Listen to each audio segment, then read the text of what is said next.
Janasena party Telugu Desam party పుత్రభాగంగా నిన్న సీట్లు ప్రకటించినటువంటి తెలుగుదేశం పార్టీ వారు జనసేన కేటాయించినటువంటి 24 సీట్లని జనసేన పార్టీ తూర్పు నియోజకవర్గ ఇన్ఛార్జిగా చాలా ఇబ్బంది గురి చేసింది. నేను ఒక్కడే కాదు, ఈ రాష్ట్రంలో ఉన్నటువంటి జన సైనికులు, వీర మహిళలు, జనసేన పార్టీలో ఉన్నటువంటి శ్రేయభిలాషులు, పార్టీ పెద్దలు అందరూ కూడా ఈ యొక్క 24 సీట్లు కేటాయించడం అనే దాన్ని ఎవరు కూడా నమ్మే పరిస్థితిలో టీడీపీ అన్నట్టుగా ఉంది. నమ్మక ద్రోహం చేయడంలో చంద్రబాబు నాయుడు మించినటువంటి నాయకుడు ఈ రాష్ట్రంలోనే లేడు. ఈ రాష్ట్రమే కాదు, ఈ భూప్రపంచంలోనే చంద్రబాబు నాయుడు లాంటి దుర్మార్గుడు ఎవడో లేడు.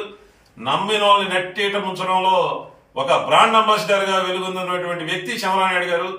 ఈ చంద్రబాబు నాయుడు గారిని నమ్మి పవన్ కళ్యాణ్ గారు రాజమండ్రి సెంట్రల్ జైలు దగ్గర పొత్తు పెట్టుకుని ఈ జనసేన పార్టీలో ఉన్నటువంటి కార్యకర్తలు, నాయకులు అందరినీ కూడా రోడ్డు మీదకి వచ్చే పరిస్థితి వచ్చింది.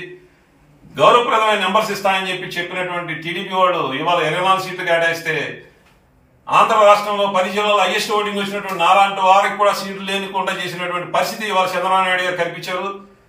నాదెండ్ల మనోహర్ గారి కంటే కూడా ఎక్కువ ఓట్లు వచ్చినా కానీ నాకు సీట్లు లేవు, కానీ నాదెండ్ల మనోహర్ గారు సీట్లు ఇచ్చారు.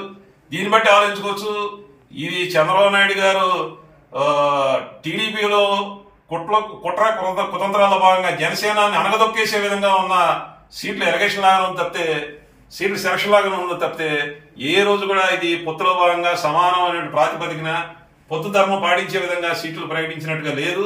దీన్ని తప్పకుండా చంద్రబాబు నాయుడు గారికి అర్థమయ్యే విధంగా రేపు ప్రజాక్షేత్రంలో తిప్పి కొడతాం.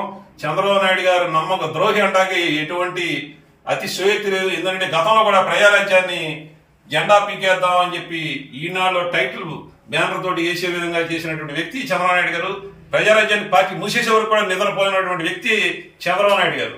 ఇదే కాదు, కాపుల్లో ఒక మాస్ లీడర్కి వస్తూ ఒక పేద పడుగు బలహీన వర్గాల ఆశాజ్యోతిగా వచ్చినటువంటి వంగవీటి మోహన్ రంగా గారు ఎక్కడ ముఖ్యమంత్రి అయిపోతే, ఎక్కడ టీడీపీ పార్టీ అణిగిపోద్దో లేదంటే కనుమరుగైపోద్దో అనే ఒక ఆలోచనతోటి